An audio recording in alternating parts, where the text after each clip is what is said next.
And welcome into the NFL Draft Show here on 247 Sports. I'm Josh Pate. We got wall-to-wall coverage of the NFL Draft in a way that only we are really equipped to bring to you. We're going to talk about the past, we're going to talk about the present and the future. Everything from high school recruiting stories to a look back at how those 5, 4, and 3 stars panned out. Full wall-to-wall coverage of the NFL Draft. Happy to have you with us here. A quick reminder about how that first round shook out, because we saw some surprises and we saw also some very familiar names in places that we thought we would see them. Overall, number 1, Travon Walker, of course, goes to Jacksonville, part of a star-studded Georgia defensive lineup that saw 5 overall players drafted. Derek Stingley there from the SEC. From LSU at number 3. Elsewhere, you see Oregon represented. Bama with Evan Neal, the offensive tackle, goes off the board at 7. And a couple of Ohio State wide receivers back-to-back at 10 and 11 at Garrett Wilson and Chris Olave. That wide receiver trend, of course, continued with Jamison Williams, formerly of Ohio State, most recently of Alabama. He goes 12 to Detroit. We saw Jahan Dotson. We're going to talk about him in this very show. Go to Washington at number 16. Treylon Burks as well, the wide receiver out of Arkansas, goes 18 to Tennessee. Kenny Pickett was the first quarterback off the board. He stays in the Keystone State from Pitt to Pittsburgh and elsewhere 21 through 32. The Georgia trend continued there. We also saw Devin Lloyd, the Utah linebacker. He goes to Jacksonville. Dax Hill sneaks his way into the first round out of Michigan. He heads to Cincinnati. And Lewis Cine, the safety out of Georgia, goes to Minnesota. And now we bring in 247 Sports National Director of Recruiting and close personal friend of mine in no particular order, Steve Wiltfong. Wiltfong, this NFL draft, especially the first round, we saw nearly a record number of former 5-star guys taken. So I'm going to pat you on the back so you don't have to, but I want to get your early takes. As you watch this thing unfold, what came to your mind? Well, I just was excited to see that we did such a good job with those 5 stars in this class as an industry collectively, because that's 9 247 Sports composite guys that went in the first round. We had 8 of them ranked as 5 stars ourselves. The miss was Kenyon Green. We had him just outside the top 32, but we did have Quay Walker in to make up for that, so we had 9 as well. But also had a lot of guys in our top 247 that heard their names called in the first round as well. So it was an exciting night. I think that we're in a landscape now on the recruiting trail, Josh, where there's so much more information that's available to us, available to college football coaches, where it's easier to project these guys towards the NFL because of all the combines and verified athleticism you can get on these young men. It's easy to access their film. You're seeing national high school football games where teams from California are playing against teams from Florida. So you're seeing some of the best on best in full pads. And then with those all-star events, being in full pads, simulating game settings as well. There's a lot of opportunity to see good on good. And with that, it's made ranking these guys a little easier than, 5-10 years ago. 6 of the top 10 in the first round, former 5-star guys. I want to talk to you about Travon Walker, because this is a guy that we see go number 1 overall in the NFL draft, and then you hit the rewind button a few years, you pull up his 247 Sports high school recruiting profile. This was a huge evaluation win for us.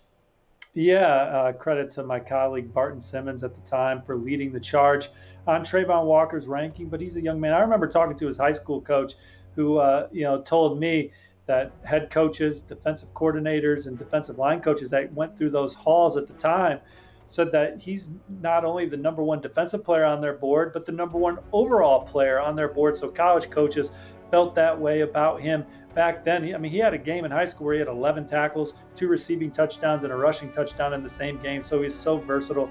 He's a guy that could line up anywhere on the defensive line, but sometimes they'd put him at middle linebacker, and he would go sideline to sideline. He was a 4.7 guy in the 40-yard dash, one of the more athletic defensive linemen in the country, and certainly filled a lot of roles at Georgia. Will have a chance to flourish on the next level, but he was a young man that checked all the boxes. Multi-sport athlete that shined in basketball and in track and field. He's just roll out of bed good at everything he does. Certainly was that at Georgia. And then on top of that, had all the intangibles you were looking for. Just an extremely competitive young man that helped raise the bar at Georgia on the field for that program moving forward. And now will hopefully help raise the bar for the Jacksonville Jaguars. Let's stay in Athens for just a second, Steve. So we see Travon Walker. We see a whole host of Georgia defensive players get taken in the first round. Nakobe Dean not even among them somehow. More on that in another time. But look at Georgia right now. They've already been really good in recruiting, but now they're starting to get some solidified first-round NFL draft success to tout on the recruiting trail. What will that mean for this program? Well, Georgia was one of the programs with the most draft selections last year as well. So they're really starting to churn them out under Kirby Smart and company. What does it mean for them on the trail?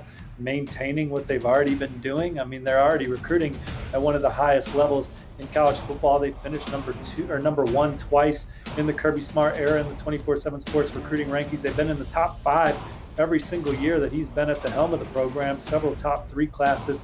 They just won a national championship, so those recruiting efforts catapulted them to hoisting the crystal ball. All these guys that went in the first round were guys that they recruited. They weren't portal guys, correct?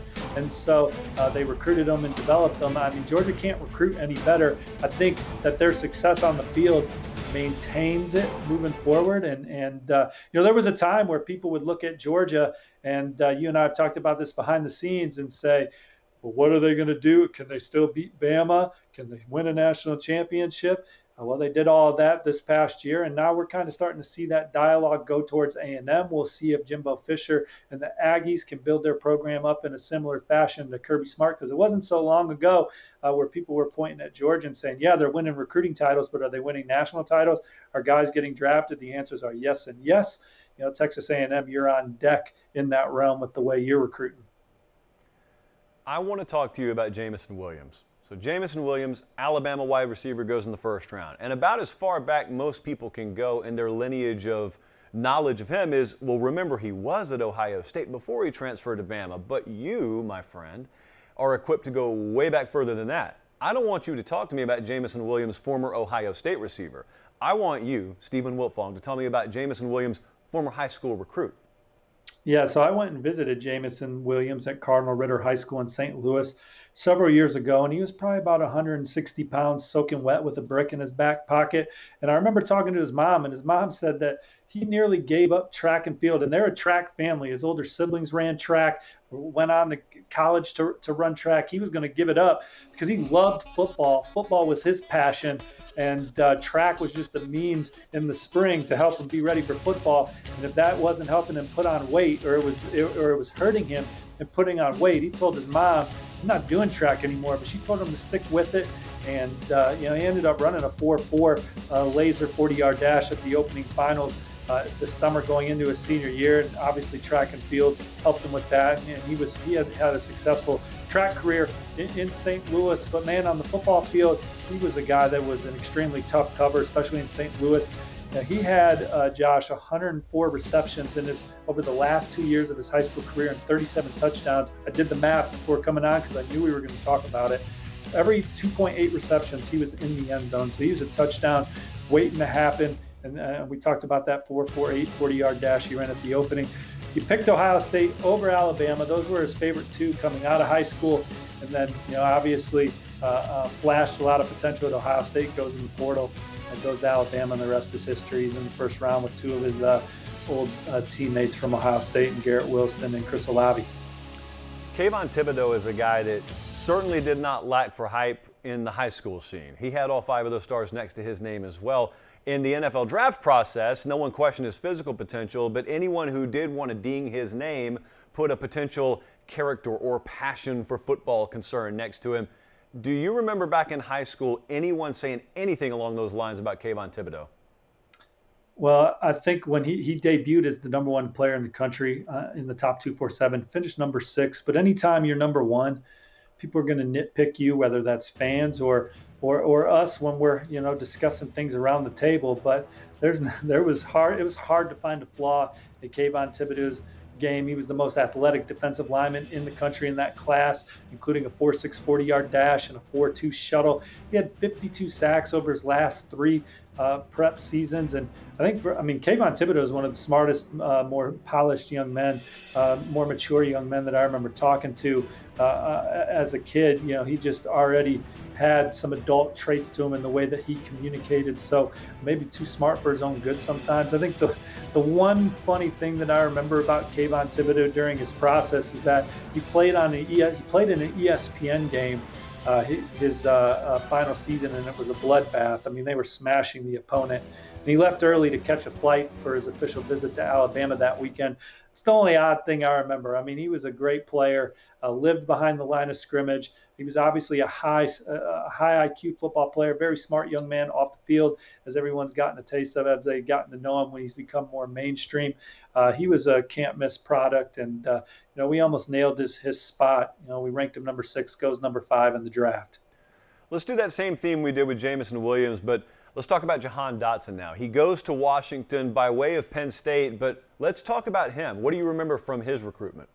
Well, Jahan Dotson was the young man picked in the first round last night that we actually had the worst evaluation on compared to our peers. Ranked him as a 3-star recruit that obviously goes on to Penn State and maximizes every bit of potential that he has. Penn State's got one of the best strength and conditioning programs in the country. They proved that year in and year out with the way their guys shine at the NFL Combine and in their pro days. But I went back and looked at some Jahan Dotson stuff. I remember seeing him at Ohio State's Friday Night Lights camp, and the ball skills and the strong hands really stood out when I went back and looked at what I had from that event. And I think people inside the horseshoe later on when he was in college saw those terrific hands and ability there. But, he was a young man that set some school records when he was a senior. He originally chose UCLA over Rutgers at one point in his process. Penn State ended up getting a spot for him in the class. They were able to flip him, get him in the boat, and develop him into one of the best receivers in the country. He goes in the first round, and for us, forever, a rankings miss at 247 Sports. We did the worst job on Jahan Dotson in the industry. So, Steve, Jahan Dotson was one guy that you said, man, if I had a do-over, I probably would have done it a little bit differently. Well, of course, with the blame, I got to give you time to give yourself some credit. Who's one guy that you felt you were just totally spot on with? Well, obviously, we're excited about our ranking on George Karlaftis. Gave him a 5-star rating coming out of West Lafayette High. They're down the road from Purdue. Goes on to Purdue, 3 and done. Here's his name called in the first round of the NFL draft. Man, his senior season, Josh, had 106 tackles, 56 for loss, 17 and a half sacks. His testing numbers were better than Kayvon Walker's at the opening final. So maybe the second most athletic defensive lineman in the class behind Kayvon Thibodeaux. He's a 2-time state champion in the shot put in Indiana. And you should see some of those farm boys Big George Karlaftis was throwing next to at the Indiana State track and field state finals. Would have won 3, but he enrolled early at Purdue. Football was a game that he didn't start playing till like the 8th grade. And talking to his high school coach, I remember him comparing George to Bobby Boucher when he first got out there on the field. He didn't know anything about how to play real football. So they couldn't really line him up on the defensive line, but where they saw him shine was on kickoff coverage, where he could just run down the field and find the ball and smash him. And before he got to the ball, people would try and block him. He wouldn't run around him, ran right through all those guys in Bobby Boucher fashion and would just clean the return man. Eventually, he refined his game, became polished, and evolved in one of the best defensive linemen in the country. Stayed home at Purdue because he wanted to stay with his strength and conditioning coach who he trusted and wanted to be around friends and family. Purdue had a track record with guys like Ryan Kerrigan. And he's now another guy that's going to add to that Purdue lineage. But was just a terrific athlete, shined in basketball, played in a state basketball championship. We talked about the track and field, was a terrific water polo player before he actually started donning the pads. His dad did track and field at Miami down there in South Florida. He took a couple visits down there, but decided to stay close to home, go to Purdue. Places like Michigan tried to flip him late. Could you have imagined him and Aiden Hutchinson on the same defensive line in that college football playoff against Georgia? But George Karlaftis was a guy that we ranked as a 5-star. Was excited to see his name called in the first round of the NFL draft. That was a win for 247 Sports. I want you to visualize this. We're driving up that long winding road, and we get to the gated community, and we punch in the code and we go in. And then we go over the moat, and then we get to the Wiltfong Castle there in suburban Indianapolis. You have to bet all of that on one of these guys to pan out. If you had to put everything on the line, which 2023 prospect is Steve Wiltfong betting on? Well, it's a terrific quarterback class. There's some guys in there that I think have a great shot to really lead college football programs to championship heights with Arch Manning and Nico Iamaleava and Malachi Nelson, who's committed to USC, Nico to Tennessee, Arch uncommitted, Dante Moore uncommitted from Detroit. But quarterbacks there's all kinds of wrinkles and things in there that for me it's hard to just stamp my whole life on it. But if there's a young man in this class of 2023 that I think is the best bet to go in the first round 3 to 4 years from now, or excuse me, 4 to 5 years from now, because he's got to play his senior year, it's Caleb Downs, our number one ranked safety out of the Peach State there in Georgia. There's nobody in this class, in my opinion, that's more mature than him. He already carries himself like an adult. I mean, he is just an impressive young man, and he is incredibly focused on what he's doing. He is wired as well as anybody in the class. He's got two things he's looking for in a college. He wants to win a national championship, and he wants to be developed to the best of his ability. And when he goes on college recruiting visits, it's not a dog and pony show. It's not about getting in there and doing the photo shoot.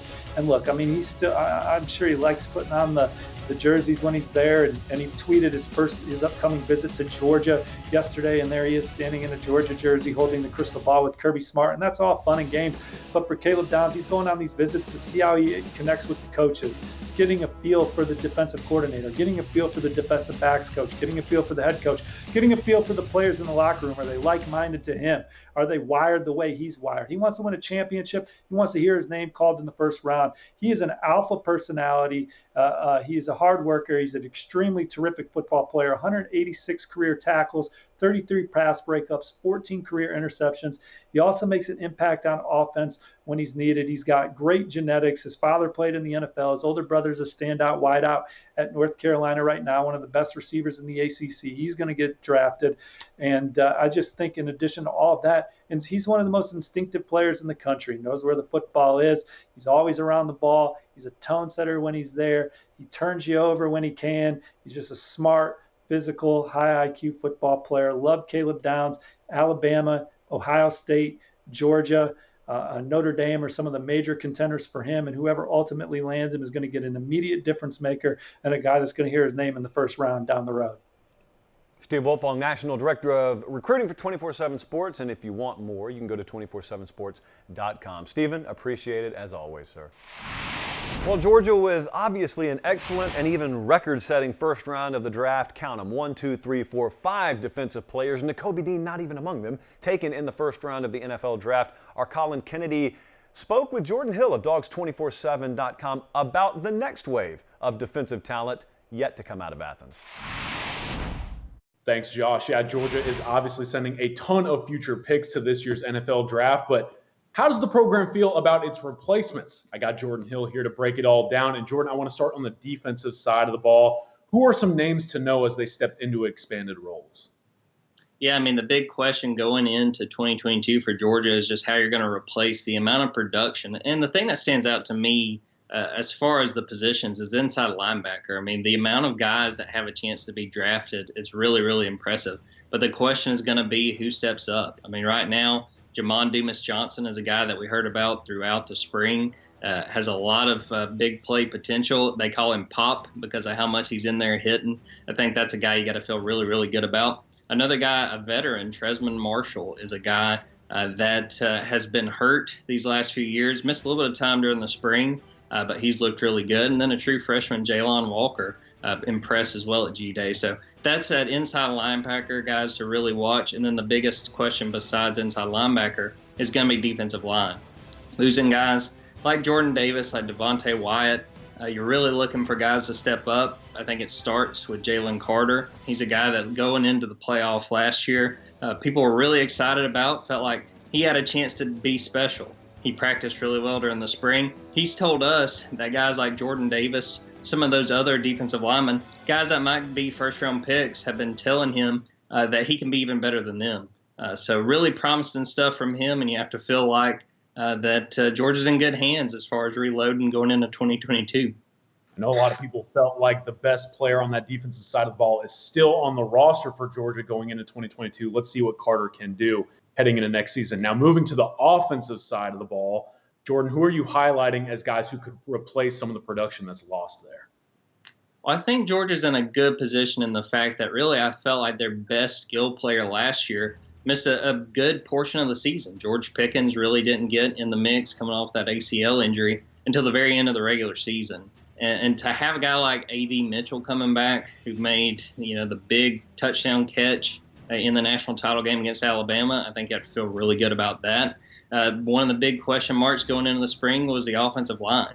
How are they going to replace specifically their left tackle, Jamari Sawyer, who played really well throughout the year. Broderick Jones looks like he's the guy. He's the guy that was a 5-star, guy with a lot of potential, guy that actually came in during that national championship game, kind of got pulled off the bench and played really well, helped Georgia win, so that's big too.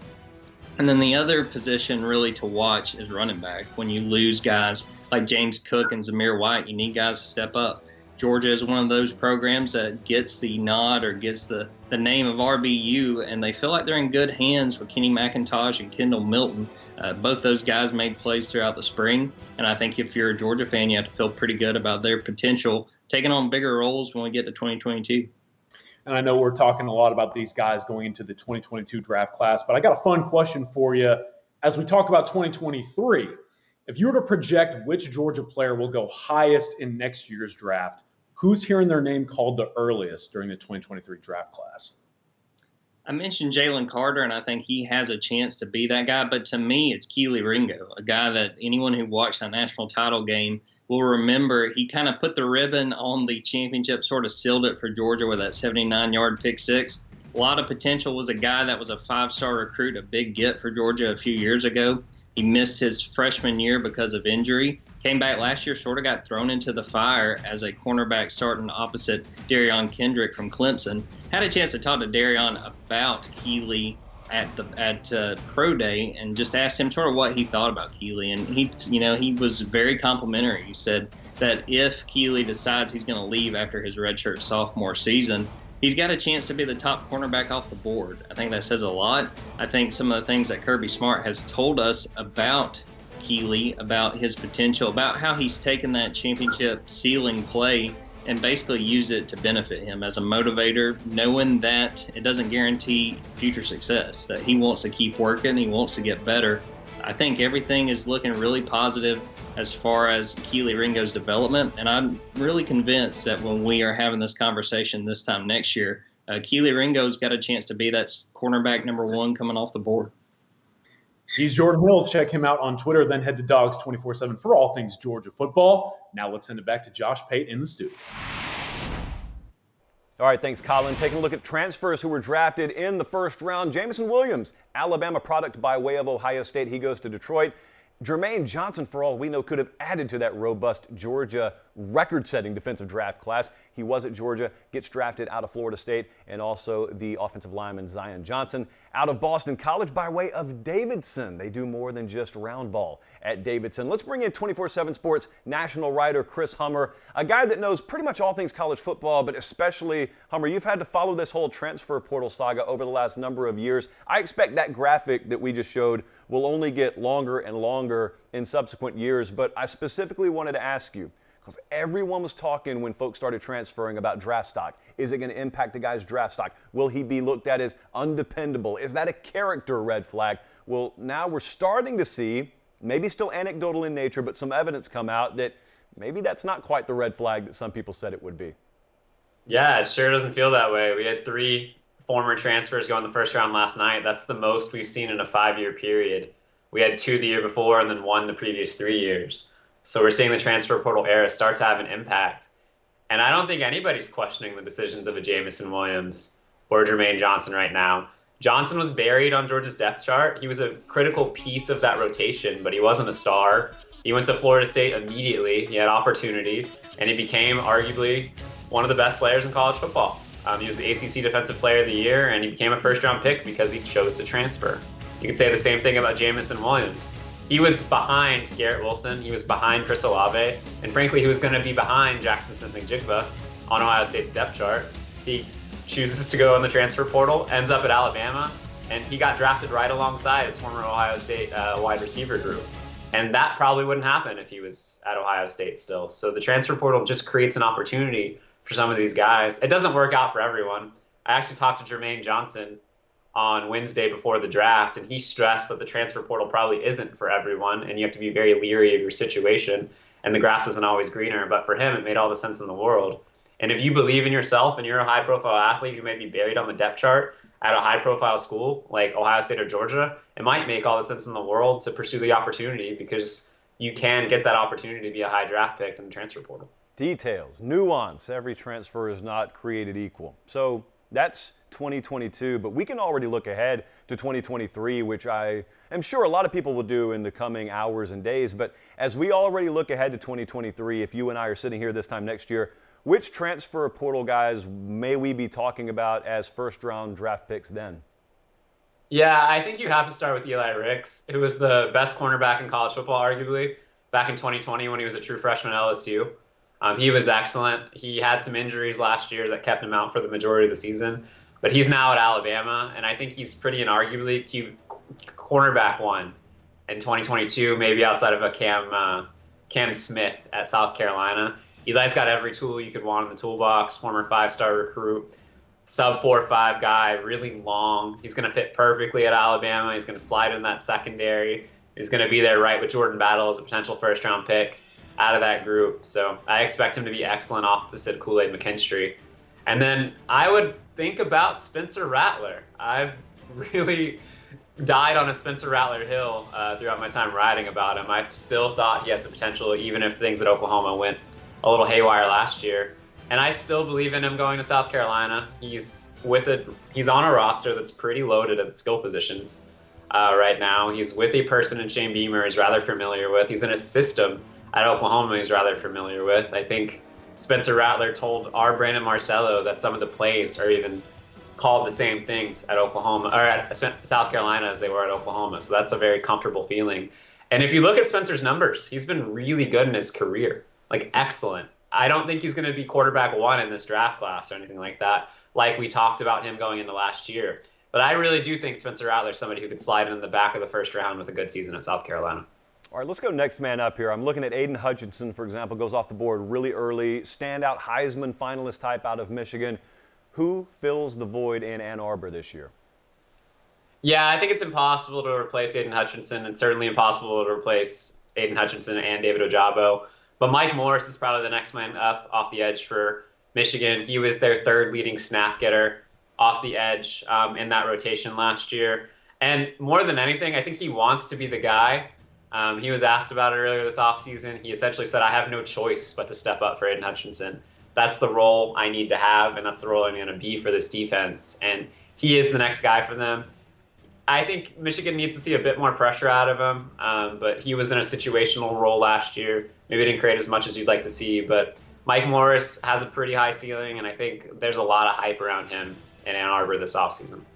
Same question. Derek Stingley, you already talked about Eli Ricks out at LSU. Derek Stingley out at LSU as well, so they've got big shoes to fill in multiple ways there. Who's up next in Baton Rouge?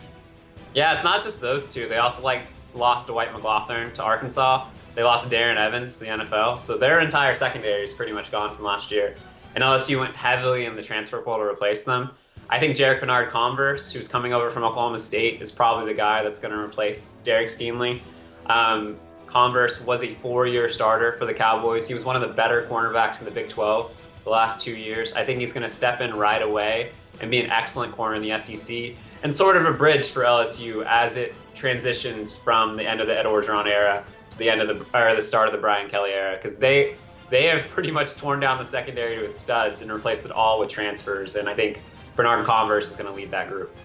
Drake London ended up going top 10, Hummer. He went to Atlanta. That's the wide receiver out of USC. Now, there are a lot of holes to fill there for Lincoln Riley and his staff, but specifically at this wide receiver position, who are we looking at?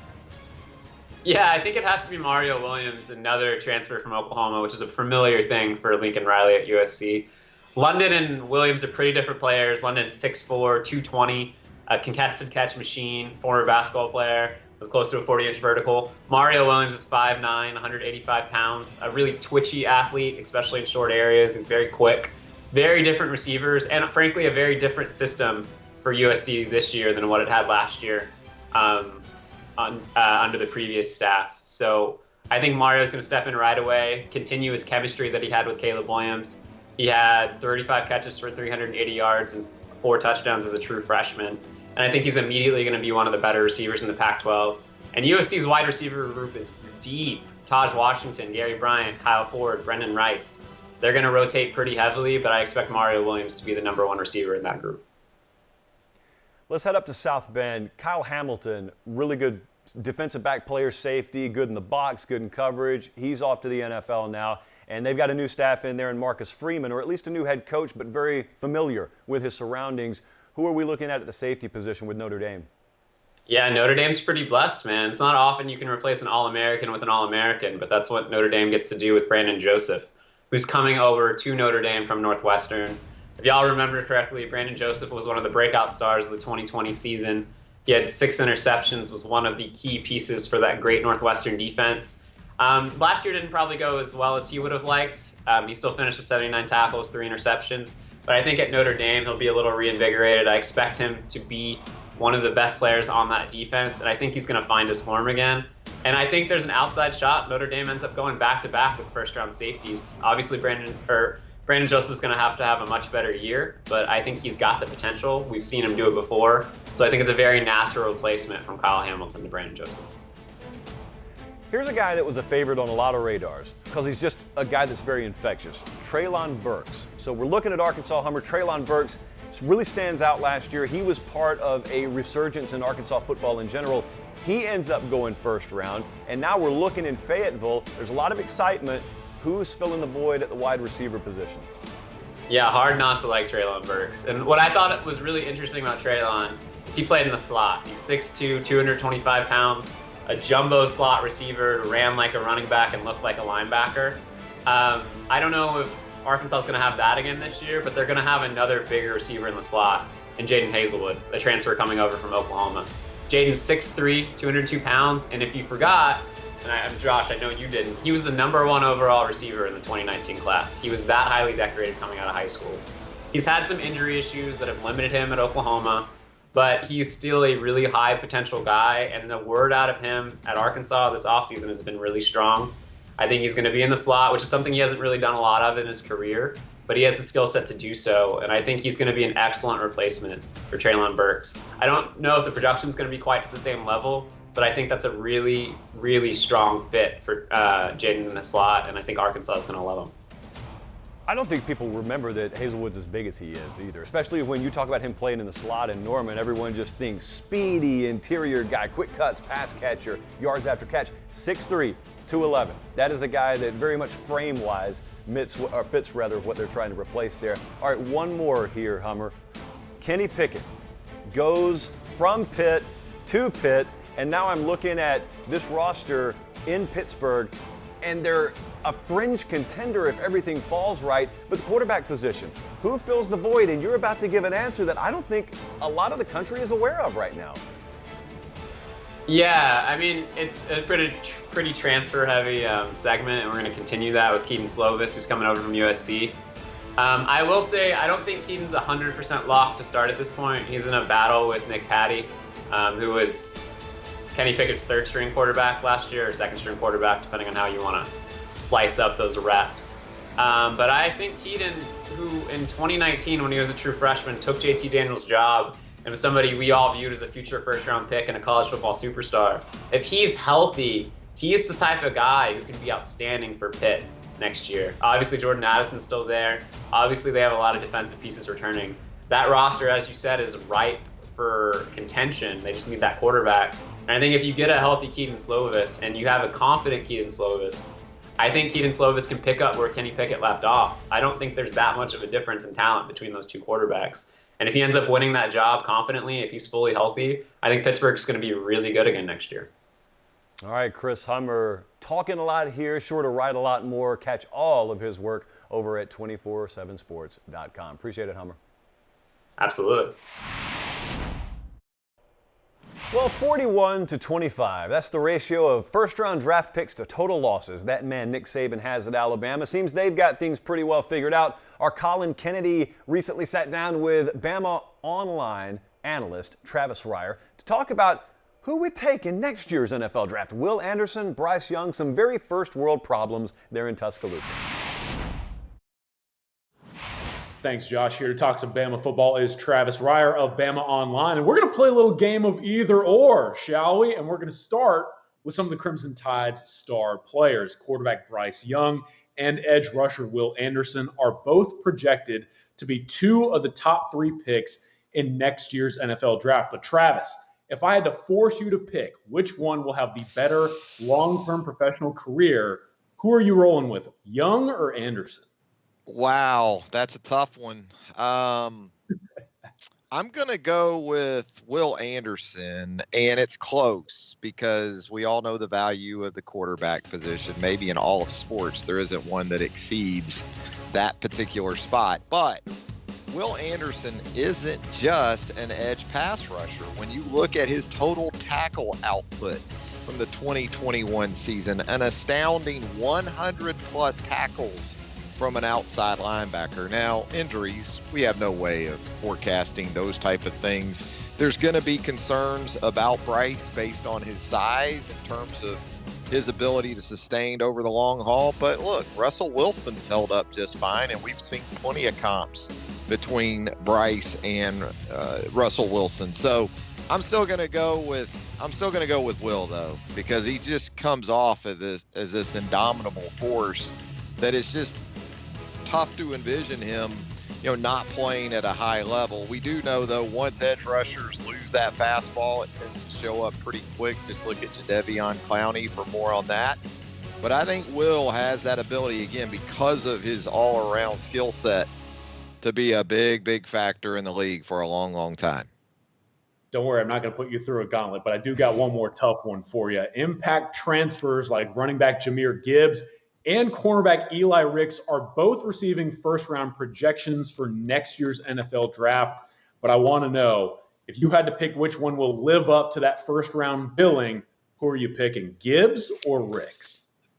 For 2023, I'd probably go with Gibbs. Again, when you talk about positional value, that wouldn't seem to be the wisest pick because, as we know, running backs are having a tougher and tougher time in the NFL finding homes in the first round. But Eli Ricks is in the middle of a position battle at Alabama. He's still got to beat out a Kyrie Jackson or a Kool-Aid McKinstry just to become a starter. Not saying that he can't. And plus, he's still coming off an injury from last season. He had a shoulder injury at LSU that followed him to Alabama. So there's still some recovery that's going on for him from that perspective. And when you look at Gibbs, though, he brings that dynamic ability at the running back position that the NFL loves, primarily because he can catch it out of the backfield in today's game. So right now I'd go with Jahmyr Gibbs, although I think both those guys are going to have to battle for reps at Alabama.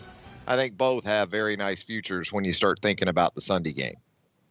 He's Travis Reier, being a good sport. Check him out on Twitter, then head to Bama Online for all things Crimson Tide. Josh, take it away back in the studio.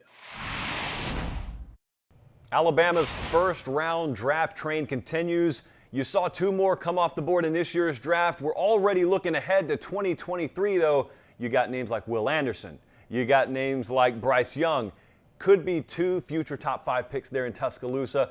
Mock draft time. Yeah, we're watching this year's draft, but the mock drafts for 2023 already rolling out, and our Blake Brockermeyer has his hot off the presses, and an interesting one, too, here that we'll talk to with Blake about in a second. C.J. Stroud, big name out of Ohio State at quarterback. We just talked about Bryce Young, and there's Will Anderson. So Bama guys, 2-3 there, and we welcome in 247 Sports national college football analyst and draft expert, too, especially this time of year, Blake Brockermeyer. Blake, I'm looking at your 1-2 there, and of course, this is going to get a lot of run nationally because everyone's going to have an opinion on this.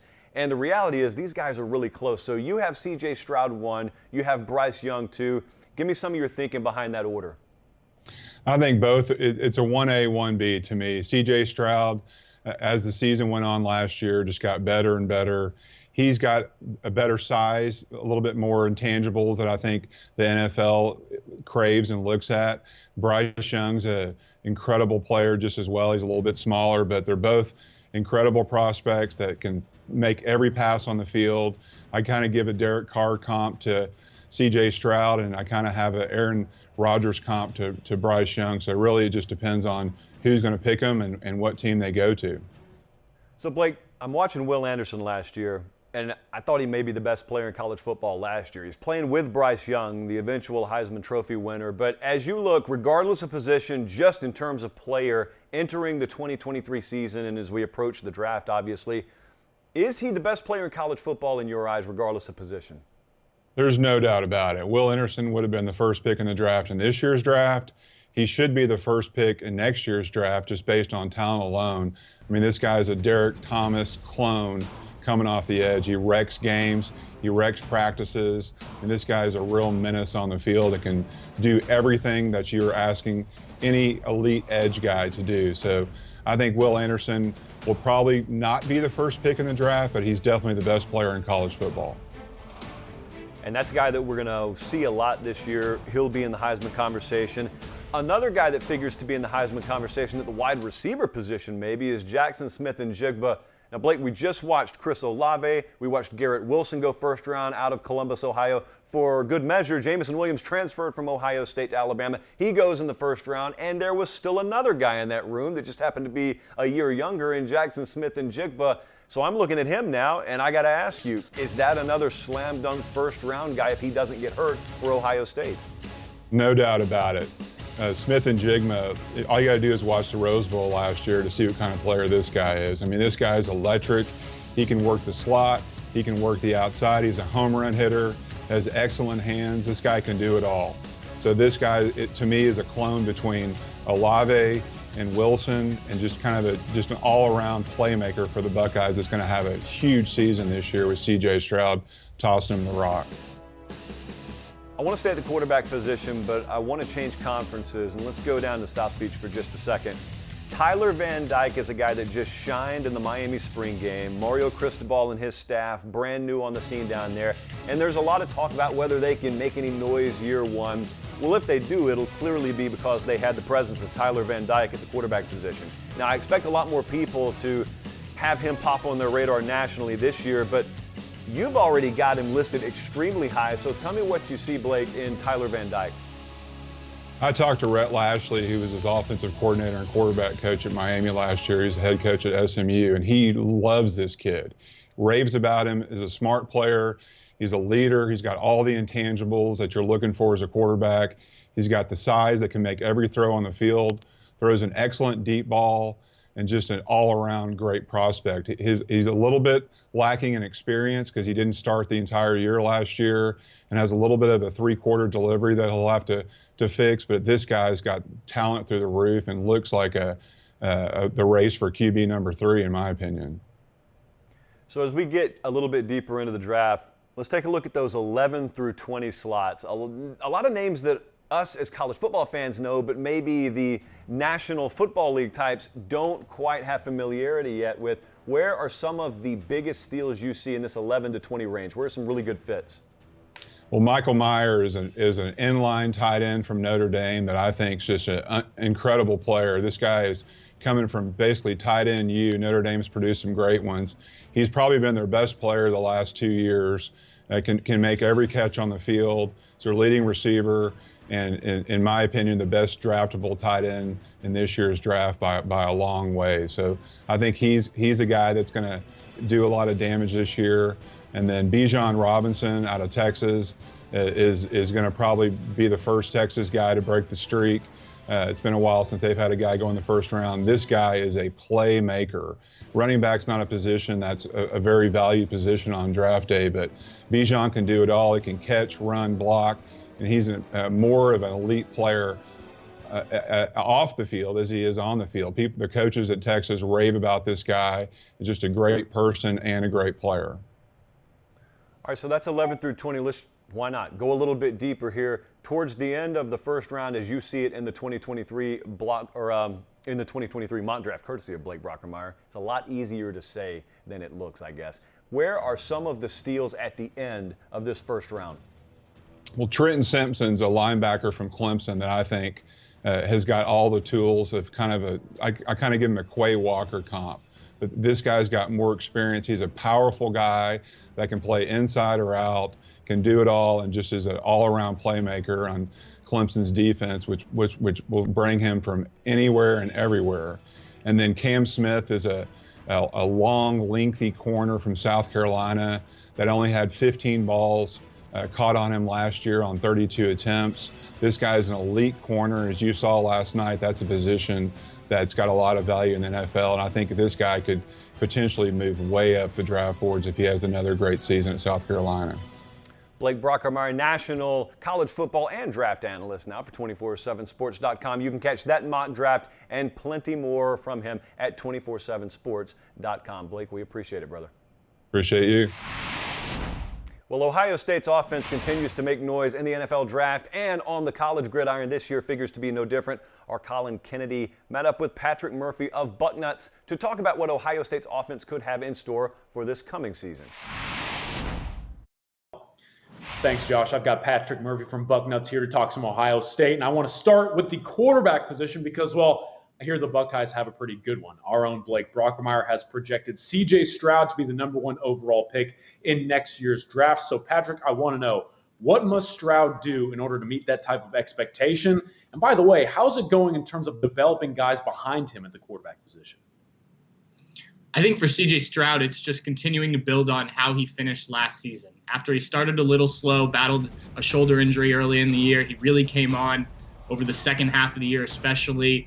He was big in the biggest games for the Buckeyes. Even in losses, he played well. So C.J. Stroud, with his ability to read defenses, and that's continued to develop, his ability as a leader, his ability with his arm, and it was on display all of last year. I think it's just building and building, continuing to work with head coach Ryan Day, and he's going to be just fine in that department. As for the guys behind him, Buckeyes have sophomore Kyle McCord, freshman Devin Brown, both of which are prospects they're really excited about. Kyle McCord obviously played last year some behind C.J. Stroud, even started one game when Stroud was out.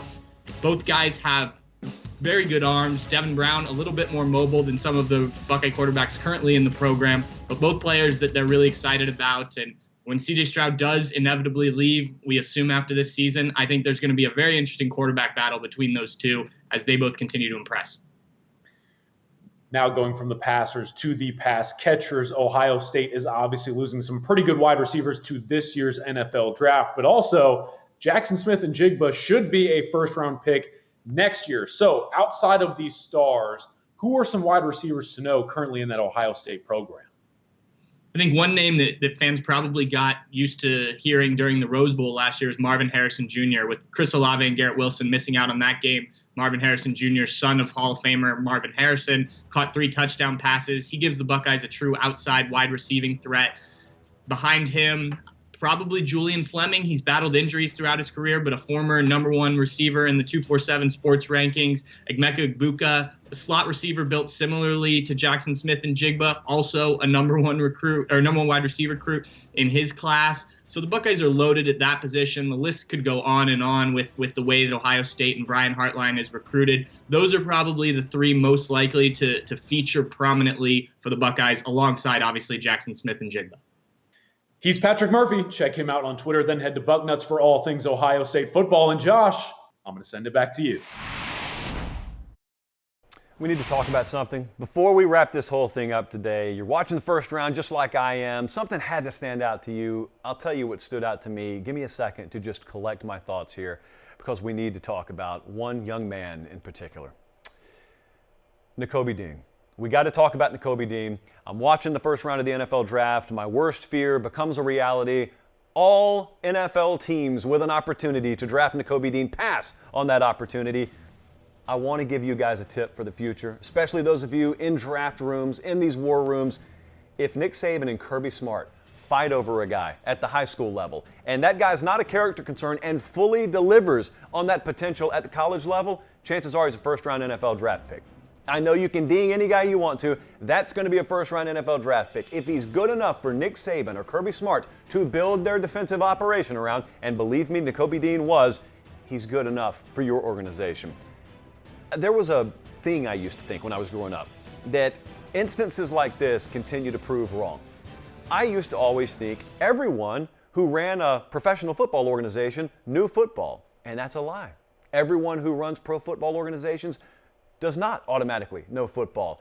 Case in point, some of the ones that are bad last year are going to be bad this year and next year and next year and the year after that. And so when I watch folks pass on Nakobe Dean, once upon a time I would have thought they must just know something I don't. No, that's not always the case.